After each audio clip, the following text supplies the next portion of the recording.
Love team din sa'yo dito sa Buena Yes. Vista. So, kamusta yung mga reactions ng fans ngayon?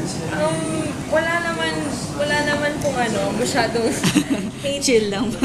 And actually, siya po yung, siya po kasi parang isa sa mga na partner sa akin na sinasabi na most of the people sinasabi nila na, uy, bagay pala sa'yo ito, ganito.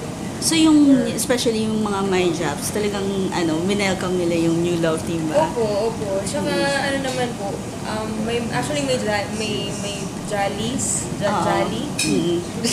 Jolly. Iba-iba na nga eh. Yung pangalan ng namin, ng love team namin. So, talaga nakakatawa kasi, yung mga Julie addicts, yung mga addicts, tapos yung fans din ni Jake, parang todo support naman talaga sila. So, wala pong problema. Tsaka, hindi naman din po bago na nakatrabaho ko sa Jake kasi nakaka-work ko din sa Pipito Manaloto. And I don't find any hard time working with him so far. Pero like, wala po talaga. So, parang better love team ba to? Kasi parang mas tahimik, mas Hindi naman po, mas na-appreciate ng fans. Kasi lahat naman po ng nakakapareho, iba-iba po talaga sila.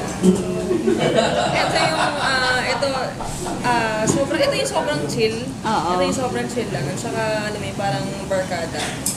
So, masarap po katrabaho si Jake. Tsaka, maawa ka sa kanya ng ng emosyon, ng hugot. Yung closest nyo ba, it goes out sa tape?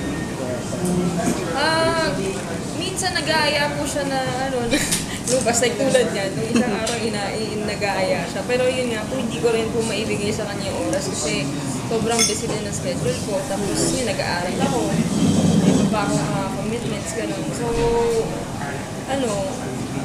hindi ko po alam. Pero like, nakikita naman po din po kami sa taping. So, during break time, gano'n. Yun, parang nag-uusap kami, tapos nag-upan kami. So, not bad.